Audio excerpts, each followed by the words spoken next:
सोचिए, आज के इस सुपर एडवांस्ड डिजिटल जमाने में भी भारत का लगभग 90% विदेशी व्यापार पानी के रास्तों से ही होता है।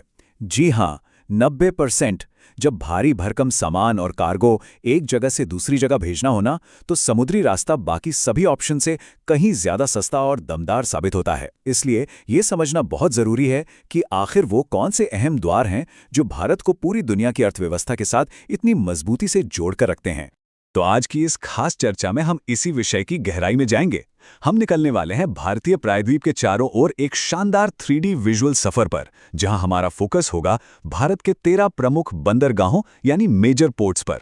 हमारा नक्शा बिल्कुल साफ बता रहा है कि कैसे तीन तरफ से समुद्र से घिरे होने की इस जादुई भौगोलिक ताकत को देश ने एक बहुत बड़े व्यापारिक हथियार में बदल दिया है। चलिए फटाफट देख लेते हैं कि आज के हमारे सफर का रूट क्या होगा। सबसे पहले हम एक गौरवशाली समुद्री इतिहास को समझेंगे, फिर चलेंगे पश्चिमी तट के पोर्ट्स की सैर पर, उसके बाद पूर्वी तट के पोर्ट्स का रुख करेंगे, फिर उड़ चलेंगे पोर्ट ब्लेयर की तरफ और आखिर में बात करेंगे भविष्य की अर्थव्यवस्था की। तो शुरुआत करते हैं हमारे पहले पड़ाव से, एक गौरवशाली समुद्री इतिहास। समुद्र के साथ भारत का रिश्ता कोई आज का नहीं है। हजारों सालों की इस विरासत ने ही आज के मॉडर्न इंफ्रास्ट्रक्चर की नींव रखी है।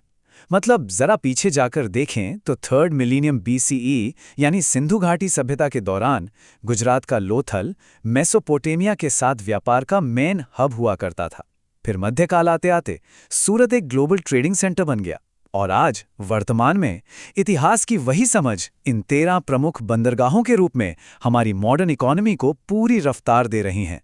अब सवाल ये है कि इतने बड़े नेटवर्क को आखिर चलाया कैसे जाता है। इसका प्रशासनिक ढांचा बहुत ही सीधा और सुलझा हुआ है। देखिए, 13 राज्यों और केंद्र शासित प्रदेशों के पास अपनी तटरेखा यानी कोस्टलाइन है, और यहाँ जो 13 प्रमुख या मेजर पोर्ट्स हैं, उनका पूरा कंट्रोल सीधा केंद्र सरकार के शिपिंग मंत्रालय के पास है। वहीं दूसरी तरफ जो 200 से ज्यादा छोटे यानी माइनर पोर्ट्स हैं, उनकी जिम्मेदारी राज्य सरकारों की है। शक्तियों का ये साफ सुथरा बंटवारा ही इस पूरे सिस्टम को एकदम स्मूथली चलाता है। चलिए अब मैप पर जूम इन करते हैं और बढ़ते हैं हमारे दूसरे पड़ाव की तरफ, पश्चिमी तट के पोर्ट्स। अरब सागर के किनारे किनारे अपना सफर शुरू करते हैं। यहाँ एक बहुत ही दिलचस्प कहानी है गुजरात के कच्छ में स्थित कांडला पोर्ट की, जिसे अब दीनदयाल पोर्ट कहा जाता है। असल में इसका निर्माण एक ऐतिहासिक मजबूरी का नतीजा था। हुआ यूं कि 1947 के विभाजन के बाद कराची पोर्ट पाकिस्तान के हिस्से में चला गया। बस उसी नुकसान की भरपाई करने और अनाज तथा पेट्रोलियम के भारी व्यापार को संभालने के लिए भारत को इस बेहद अहम पोर्ट का निर्माण करना पड़ा। अब आते हैं महाराष्ट्र के दो दिग्गजों पर। इन दोनों का अंतर समझना बहुत जरूरी है। एक तरफ है हमारा पुराना मुंबई पोर्ट। 400 वर्ग किलोमीटर में फैला ये एक प्राकृतिक बंदरगाह है जो देश के व्यापार का 5वां हिस्सा संभालता है। लेकिन ये बहुत ही ज्यादा कंजेस्टेड यानी भीड़भाड़ वाला हो गया था। तो इसका हल क्या निकाला गया?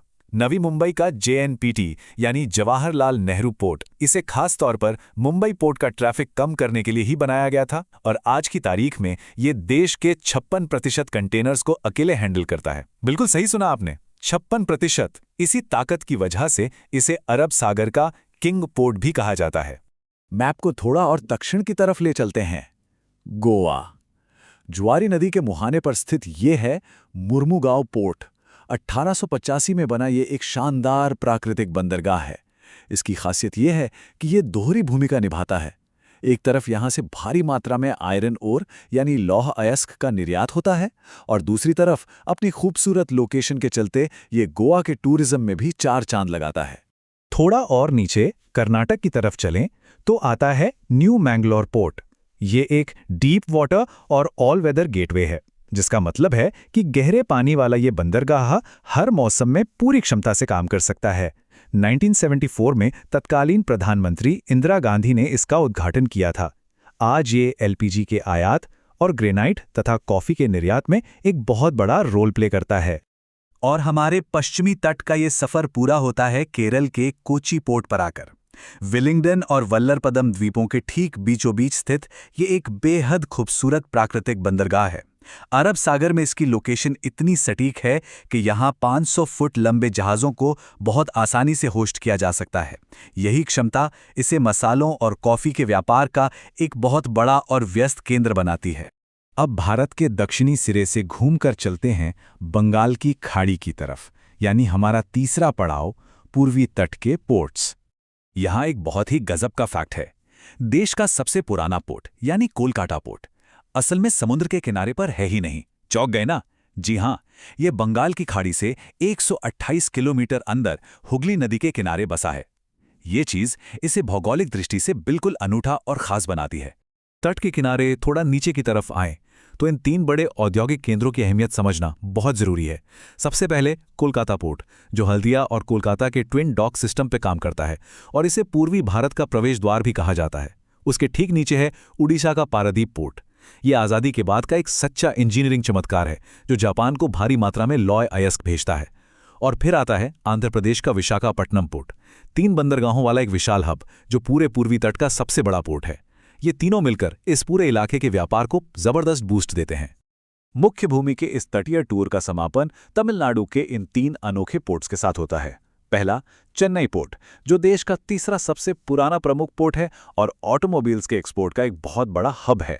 दूसरा, कामराजर पोर्ट, जो एक रजिस्टर्ड पब्लिक कंपनी के तौर पर काम करता है जिसमें 67% हिस्सेदारी सरकार की है। और तीसरा है तूतीकोरिन पोर्ट।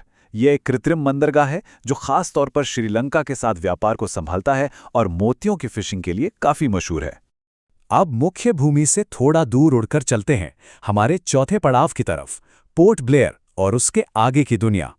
बंगाल की खाड़ी और अंडमान सागर को आपस में जोड़ने वाला पोर्ट ब्लेयर भारत का 13वां मेजर पोर्ट है।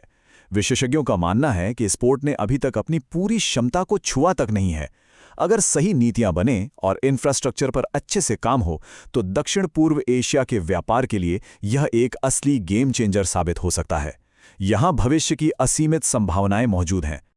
और अब बात करते हैं हमारे आखिरी पड़ाव की, भविष्य की अर्थव्यवस्था और आगे का रास्ता। इन सब बातों के बाद एक बहुत ही गहरा सवाल उठता है जो सीधे हमारे आज के सोर्स मटेरियल से निकल कर आता है। भारत अपनी समुद्री अर्थव्यवस्था का पुनर्निर्माण कैसे कर रहा है और देश के अंतिम आर्थिक विकास में ये पोर्ट्स आखिर क्या भूमिका निभाएंगे? सच तो ये है कि इन बंदरगाहों का बढ़ता हुआ नेटवर्क सिर्फ जहाज़ों के रुकने की जगह नहीं है, ये भविष्य की एक मजबूत इकोनॉमी की नींव है। इस सवाल पर जरूर विचार किया जाना चाहिए क्योंकि इसी जवाब में भारत का एक सशक्त और समृद्ध कल छिपा है।